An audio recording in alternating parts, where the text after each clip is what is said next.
Number 13 surface areas and volumes. First of all surface area of cuboid and cube हम पढ़ेंगे। आपने छोटी classes में किया हुआ है कि क्यूबॉइड क्या आता है, जो रेक्टेंगल की फॉर्म में बनता है। ये एक 3D शेप होती है। Cuboid is a 3D shape. For example कि ये रूम है वो क्या है, हमारा एक क्यूबॉइड है। क्यूबॉइड की आप कोई भी, जैसे एक हमारे पास रेक्टेंगुलर शीट है, हम बहुत सारी शीट्स एक दूसरे के ऊपर स्टैक में रख देंगे तो क्या बन जाएगा, क्यूबॉइड बन जाएगा, जिसकी लेंथ, ब्रेड्थ और क्या होगी, हाइट होगी। क्यूब और क्यूबॉइड क्या है, 3D फिगर्स हैं। क्यूब और क्यूबॉइड क्या है, 3D फिगर्स है। 3D means 3 dimensional figures.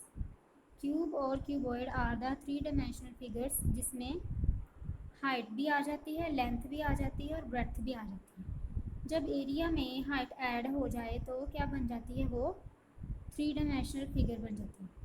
ठीक है। सो क्यूबॉइड की क्या होती है, हाइट भी होगी, लेंथ भी होगी और ब्रेड्थ भी होगी। ठीक है।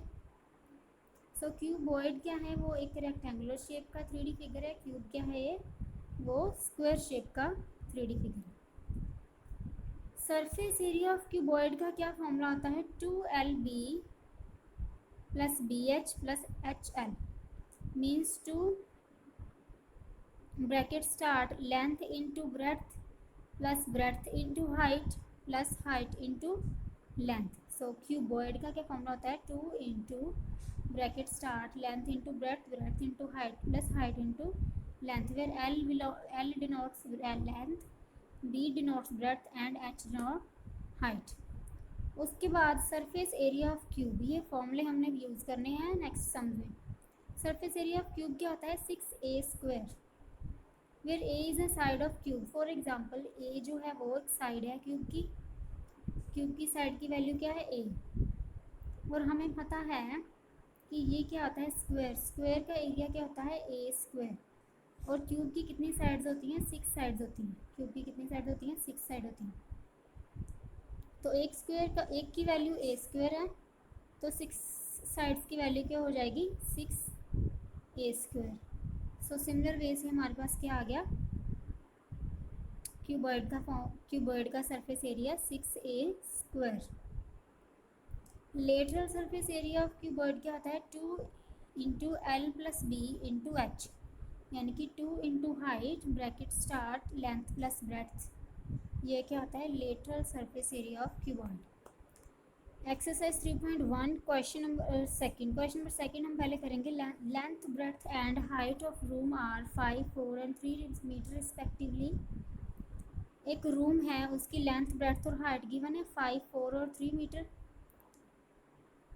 रिस्पेक्टिवली। का क्या मतलब है कि जो यहाँ पे लेंथ गिवन है, जो चीज़ पहले है वही पहले की वैल्यू होगी, यानी कि लेंथ की वैल्यू क्या होगी, 5, ब्रेड्थ की वैल्यू क्या होगी, 4 और हाइट की वैल्यू क्या होगी, 3।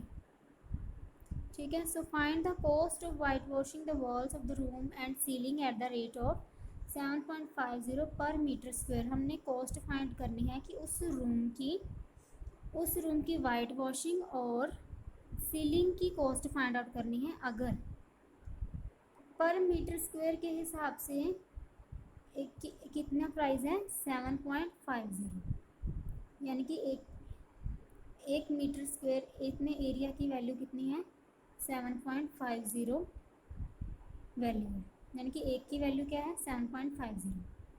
सोल्यूशन कैसे स्टार्ट करेंगे, सबसे पहले हमने L लेंथ ब्रेड्थ हाइट की वैल्यू लिख लेनी है। उसके बाद अब हमें एक मीटर की वैल्यू, एक मीटर के पैसे 1 मीटर स्क्वायर के रुपीज़ गिवन है, कितना, 7.50, यानी कि एरिया 1 मीटर स्क्वायर एरिया के कॉस्ट, वाइट वॉशिंग की कॉस्ट कितनी है, 7.50। हमने क्या करना है, सबसे पहले कि लेंथ ब्रेड्थ और हाइट को यूज़ करके पूरे रूम का एरिया फाइंड आउट, पूरे रूम के वॉल्स का एरिया फाइंड आउट करना है।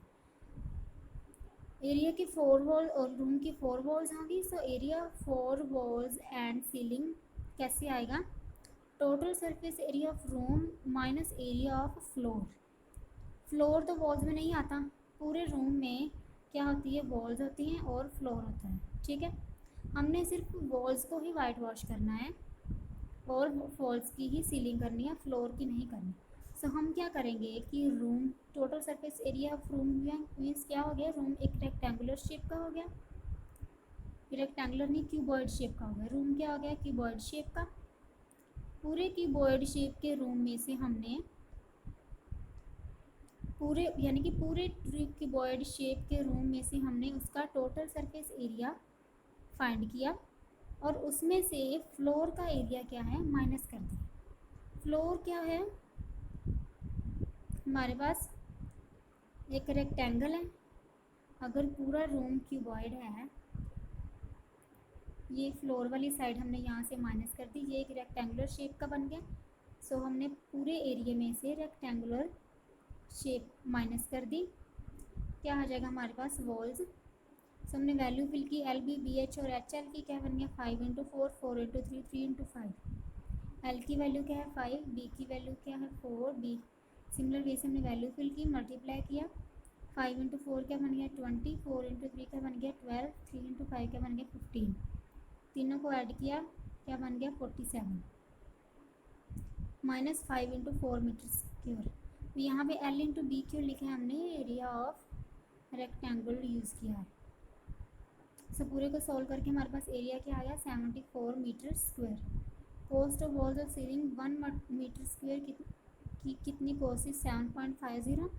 तो 74 कितनी क्या हो जाएगी, 74 को हमने 7.50 के साथ मल्टीप्लाई कर देना है, आंसर क्या आ जाएगा ₹550.0 यानी कि 555 पूरी कॉस्ट लगेगी रूम के वॉल्स को वाइट वॉश और सीलिंग करने।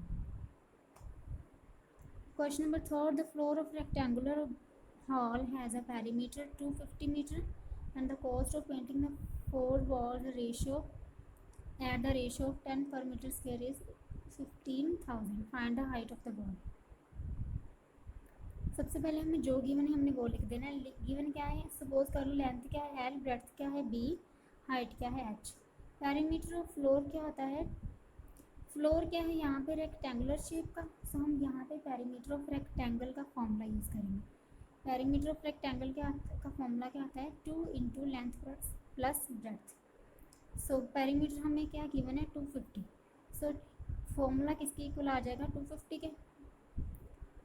उसके बाद 4 वॉल्स का एरिया ऑफ 4 वॉल्स यानी कि लेटरल सरफेस एरिया हमने 4 वॉल्स का लिखना है यहाँ पे 2 into L plus B into H. उसके बाद कॉस्ट क्या गिवन है, कॉस्ट हमारे पास आ जाएगी एक की कॉस्ट क्या है 10 पर मीटर स्क्वायर, कितनी गिवन है 15,000। सो फॉर्मूला यानी कि लेटरल सरफेस एरिया को हमने 10 के साथ मल्टीप्लाई किया, क्या आ गया 250 इंटू एच इंटू 10 कितना आ गया 2500। सो क्वेश्चन के अकॉर्डिंग क्या है 2500 की वैल्यू क्या गिवन है 15,000। सो एच की वैल्यू क्या आ गई यहाँ पे 15,000 ओवर 2500, क्या आ गया जीरो के साथ जीरो कैंसिल, 6 आंसर आ गया। एच की वैल्यू क्या आ गई 6 मीटर हाइट आ गई एच की, 6 मीटर क्या आ गई हाइट हो गई वॉल हॉल की, इनकी हॉल की हाइट क्या है एच मीटर।